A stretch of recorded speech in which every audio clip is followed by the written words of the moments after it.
Andor, the latest live-action Star Wars series, has wrapped up, and I've got my thoughts on the entire first season right now.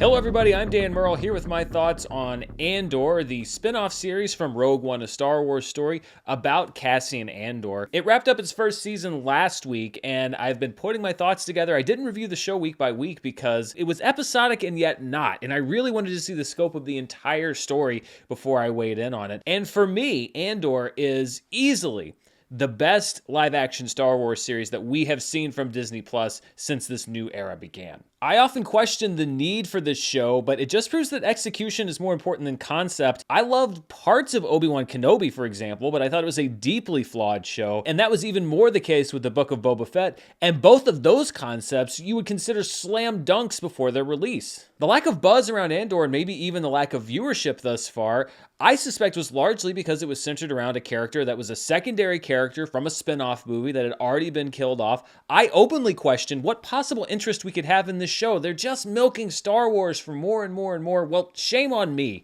for prejudging. Because while I love The Mandalorian as a show, I think both in front of and behind the camera, Andor proves the potential of a Star Wars live-action series. First and foremost, this series was superbly produced, and I am so glad they did not shoot this thing in the volume. It was starting to give the entire franchise this kind of fake and samey look. The mostly practical sets and locales added a realism that was needed for this show. The music from Nicholas Britell was also incredible, largely because it was like no other Star Wars score that we'd ever heard before, and that was a choice the show largely made across the board. It did away with so many of the hallmarks and trademarks of the franchise that Star Wars has been featuring, and let's be honest, using as a crutch for a very long time now. Before we get into a deeper dive on various aspects of the show, I did want to give a quick shout out to just some of the cast members who I thought were standouts, although I thought the show was uniformly well acted. Of course, we have Diego Luna as Cassian Andor, who defied naysayers like me and introduced a new side to his character. Kyle Soller as Cyril Karn, such an uncomfortable portrait of obsession, one of the most pathetic characters in recent memory, and I've got a lot more to say about him. I also have a lot to say about Stellan Skarsgård as Luthen Rael, giving one of his best performances as a character who is burdened, as Loki from a different franchise might say, with glorious purpose. Fiona Shaw as Marva Andor, Cassian's adopted mother, an unexpectedly crucial figure in the rebellion. Denise Gough as Dedra Meero, a dedicated security officer fighting both the system and the political infighting inside the Imperial bureaucracy, and she brought such a coldness and ambition and also, in some ways, a quiet desperation to her character. Genevieve O'Reilly as Mon Mothma, returning to the role, finally allowed to do something besides give a briefing. And then we have Andy Serkis as Kino Loy, a supporting character who goes through his own journey. Always great to see Andy Serkis in a live-action role, and I've got a lot more to say about his role and that whole part of the show in just a few minutes. So let's dive down into Andor, and from the very first scene, this felt different from anything we'd seen in Star Wars before. We reintroduced Cassian, who's looking for his sister in this dirty side of the galaxy. We saw hints of it in cantinas around the Star Wars universe and in places like Jabba's palace. But that's what's great about this show, is Andor peeled back the facade of Star Wars, the outer shell that we've seen so many times before, and showed us the real world underneath everything that we've been watching for so many decades now. Andor grounded everything that we already know, from the specific inner workings of the Empire to the complex decisions that were made to start the rebellion. And maybe that grounded nature has generated a lot of the feedback that I've seen online, which has said that the show is slow or boring. And I will grant you that the show is not action-packed, at least not from the traditional sense. But for me, every single episode held my interest because of the character work, because of the new side of the world that we're being shown, really almost introducing a whole new world to us. And also, by the way, the action sequences that were in this show were really well done. It may just be a matter of taste, because this show was almost entirely bereft of everything that has been a trademark of Star Wars. No Jedi, no Sith, no lightsabers, no mention of the Force. Space, for the most part, wasn't in the show. Established characters, for the most part, were not part of the show. I'm perfectly fine with that because we've been drowning in all of that stuff for years now. We have so much of it. And what this show really showed me was how hungry I was as a Star Wars fan for something that was a lot more wholly original. It was kind of like being served takeout for week after week, year after year, and then you get served a finely cooked meal and you realize, oh yeah, well, that takeout was pretty good. but this is great. That's how I felt about Andor. It was so refreshing, and I was so much more into it, just on an intellectual level, on a personal level, on an emotional level, than any other series that I've seen on Disney+, even the ones that I like. The story was the strongest part of the show for me, and if you watch my reviews, you know that I'm a very big stickler for story, but the thing that was important was that you could track each event in this series from episode to episode, and it made sense. You understand why this is happening. It's because that happened, because that happened, because that's tied into this person. You can bring all the characters together at the end of the season, and it doesn't feel contrived. And again, I think it exposes a little bit the other Star Wars shows, because you understand that you can make a sensible space fantasy story if you just invest that time into the writing. Each episode was crucial to the overall story, and when you look at the other Star Wars shows, you definitely couldn't say that about Obi-Wan Kenobi, because there was a whole storyline that you could basically skip 2 episodes, cut it out, and the overall story wouldn't change a bit. The Book of Boba Fett was 3 different shows. I don't even know where to start with the story structure on that one. And even The Mandalorian, there are moments, there are scenes, there are episodes that I like, but a season-long story has never tracked as well for me in that show as it did in this one.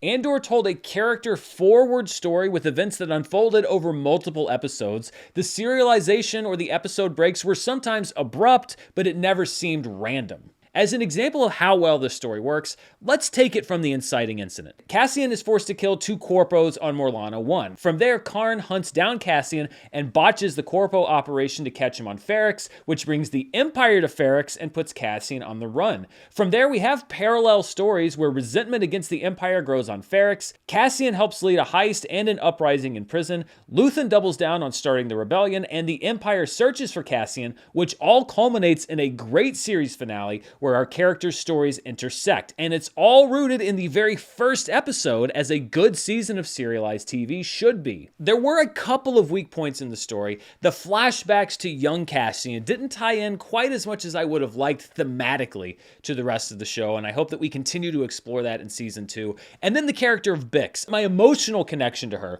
wasn't as strong as it was to a lot of the other characters, but again, this is something that going forward into season 2, they can correct and maybe flesh out her character a bit more. But to the point that the show was boring, I disagree wholeheartedly. Of course, it wasn't packed wall to wall with lightsaber duels and space battles, but each episode was packed with conflict and some great action set pieces. The early episodes are about the Corpos tracking down Cassian, and that battle with Cassian and Luthen in the warehouse on Ferrix sets the tone for the show. We're not going for scale here, it's about establishing the forms of resistance that our characters are facing. Then we have the build-up to and the extended heist sequence on Aldhani, which is set against the Eye, a realistic distraction for the Imperials, and a good reason for why there would be a nearly empty base. And the heist is also so well constructed because you know what's supposed to happen ahead of time, so there's suspense in knowing what's going wrong, what's taking too long, which guards are coming that shouldn't be there, and how much our characters are in danger even if they don't know it yet. And then we have the escape from that heist through the falling crystals, a beautiful way to dress up a required beat of any heist, which is the close call escape. Then we get to Cassian's arrest and imprisonment on Narkina 5. I love that Cassian was arrested, not for the heist. The Empire didn't catch him for the robbery. He was arrested for something he didn't do, and we get a look at the draconian system that the Empire has in place. This used to be a 6-month sentence. 6 years. 6 years? No, wait! But Change of guidelines. take him away. I didn't do anything! It's all about cruelty and arrogance. If the Empire had run a prison that used the prisoners to build the things that they needed, but let them out when their sentences were up, then maybe things wouldn't have happened the way that they did in the show. As a matter of fact, they almost certainly wouldn't have. But they don't, and their own wanton cruelty leads to the escape that's led by Cassian and Andy Serkis as Kino Loy. And I loved the character of Kino Loy because it shows us another type of person who's living under empirical rule. Kino Loy obviously doesn't like the situation that he's in, but his attitude is, listen, I'm going to keep my head down, I'm going to do what the Empire tells me, and once I've served my time, I'm going to go back out there and live my life. Let's keep our mouths shut, keep our heads down, until we know what's going on. Because the Empire chooses not to play fair, he turns from somebody who would have been a model prisoner to somebody who becomes disillusioned with that system and ultimately rebels against it. The rebellion was as much about the Empire as it was about the rebels, and that's a great part of this show, the fact that it is able to show that from multiple different perspectives. The prison break sequence was really well staged, and I like that they made Kino Loy the focus of that Cassian wasn't really leading that rebellion, that Kino Loy was the person who made the rallying cry. You get them moving and you keep them moving until we put this place behind us. A lesser version of the show would have had Cassian rally the prisoners on Narkina 5, would have had Cassian leading that battle in the finale on Ferrix. No, it's not just about Cassian, and in many ways, it's the people around Cassian that are pushing him even more toward the rebellion. We know where Cassian is headed. We know what his beliefs are going to be, and to make this show in large part about people like Kino Loy and about people like Marva, who led these small-scale events that led to the full rebellion, people that would probably never be listed in history books, made this show 10 times more interesting than if Cassian went around doing everything. And I think that this prison experience was informative to Cassian's character as we meet him in Rogue One. Maybe the reason why he pushes back against Jyn Erso's strategy of keeping your head down and just letting the Empire do what they do is that he's lived it. He's understood what happens to the people who have that mindset. They're killed anyway. There's no escaping the brutality of the Empire. And the fact that Cassian was building tiny parts for the Death Star, and not just the Death Star, but the firing mechanism, is a really cruel irony. He contributed to the manufacturing of the very thing that he would give his life to destroy. And based on what we saw in the finale, the beam that destroyed Scarif and killed him may well have passed through a part that he himself put together on Narkina 5. That's a way to do retconning. That's a way to add something to continuity later that makes sense and actually has something meaningful, something purposeful. It's not empty. Of course, prior to Cassian's imprisonment on Narkina 5, we have that heist on Aldhani, and the characters involved in that heist also have what I think are profound impacts on Cassian's future mindset. First, we have the character of Skeen, who professes his hatred for the Empire because of what happened to his quote-unquote brother, but pretty much turns out just to be a grifter who's ready to betray everybody at the first sign of trouble. It's not a rebellion for you. Oh, I'm a rebel. It's just, me against everybody else. This experience, I think, gives Cassian a distrust or a skepticism of even the truest professed believers in the rebellion, which may be why he was such a go-it-alone figure at the beginning of Rogue One. He didn't trust anybody. Trust goes both ways. But you also have Karis Nemec in his manifesto. His sacrifice shows Cassian the heart of the rebellion, which is also an important step. Cassian has to know what he's truly fighting for in order to change. Cassian tries to walk away from the rebellion after the heist is over, but those words literally follow him and go on to inspire him.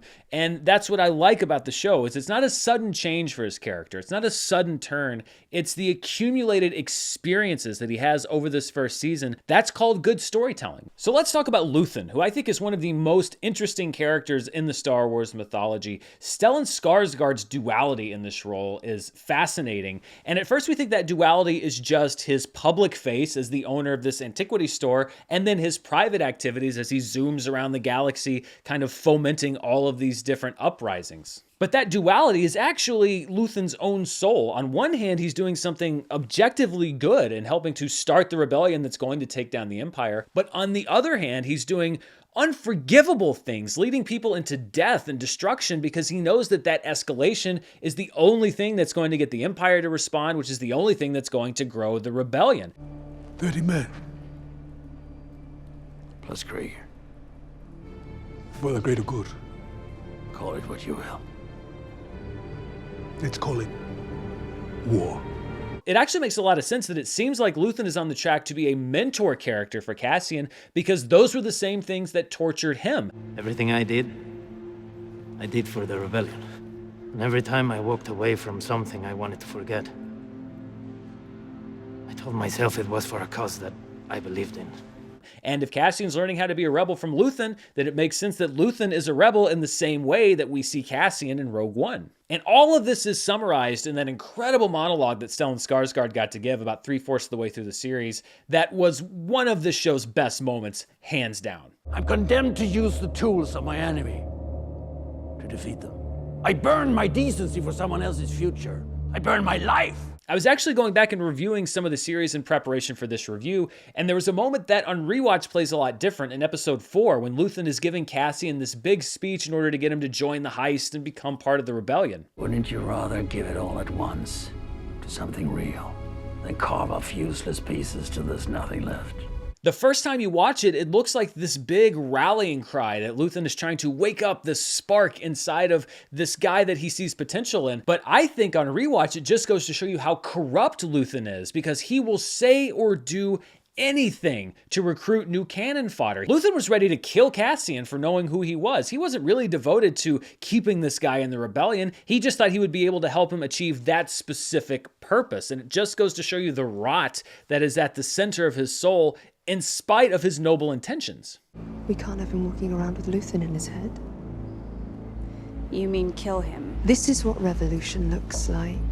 Something else I loved about this series was a look at the Imperial day-to-day and the fact that they did not show the Empire as this efficient machine. The Empire was always portrayed as this mighty foe with a death weapon and an emperor and a Sith Lord. Here we see it for what it really was, a poorly structured, slovenly bureaucracy that was far too big to even entertain the concept of the little people causing its own downfall. The Empire isn't Rome. The Empire is the USSR. They are a paper tiger that will crumple if you can just overcome the sheer size of it. We see all of the different vulnerabilities that again led to its downfall. If you make the Empire look too invulnerable, then it doesn't make any sense that they were able to be taken down by the scrappy group of rebels. They have to be flawed. Mira is the rare Imperial officer with real ambition for the success of the Empire, not just herself. She is the cold, invulnerable presence that the Empire wants the galaxy to think it is, but there are far too few Miras and far too many Karns and Tarkins and Krennics, people who think a lot less about serving the Empire